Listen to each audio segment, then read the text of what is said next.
Hidup ini kalau fokus pada kasih karunia Allah, tidak akan membuat hidup kita lemah. Kita ini kalau hidup pada kasih karunia Allah, fokus pada kasih karunia Allah, kita tidak akan lemah atas persoalan. Kita tidak akan jadikan kelemahan sebagai sebuah alasan. Kenapa saudara-saudara? Karena kalau kita fokus pada kasih karunia Allah, maka hati kita akan limpah dengan bersyukur. Hati kita akan melimpah dalam ucapan syukur kepada Tuhan. Bagaimana cara kita memandangnya? Sebagai contoh misalnya, kalau ada seorang ibu yang membesarkan anaknya seorang diri, suaminya misalnya telah dipanggil Tuhan pada saat anaknya masih kecil.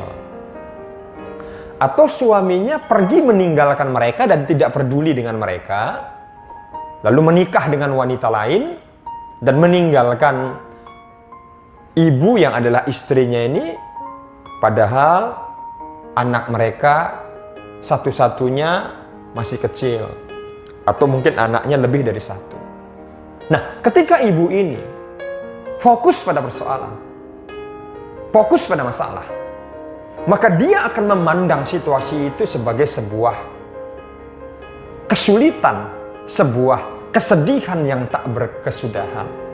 Dia akan selalu berpikir dan dia akan berkata kepada anaknya, "Anakku, lihatlah, Tuhan pun tidak sayang sama kita. Kau masih kecil, papamu sudah dipanggil Tuhan. Lihatlah mama kesulitan untuk membiayai hidupmu." Itu kalau kasusnya ayahnya meninggal dunia. Atau kalau kasusnya suaminya atau ayah dari anak ini pergi meninggalkan mereka dan tidak peduli keluarga ini, maka ibu itu bisa berkata, "Kau lihatlah anakku, ayahmu nggak peduli lagi samamu. Padahal keluarga bapakmu itu kaya-kaya, tapi dia nggak peduli samamu." Itu yang akan keluar dari mulut dan bibir kita.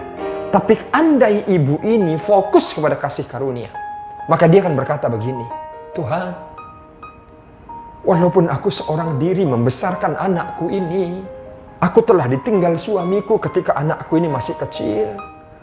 Tapi sampai hari ini Kau memelihara kami, Tuhan, anakku.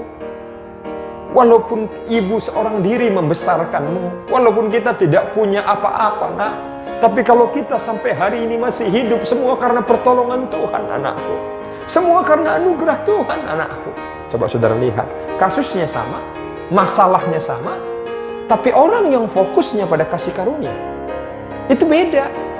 Orang yang fokusnya pada kasih karunia ada rasa syukur dan memandang segala sesuatu dengan sudut pandang yang positif.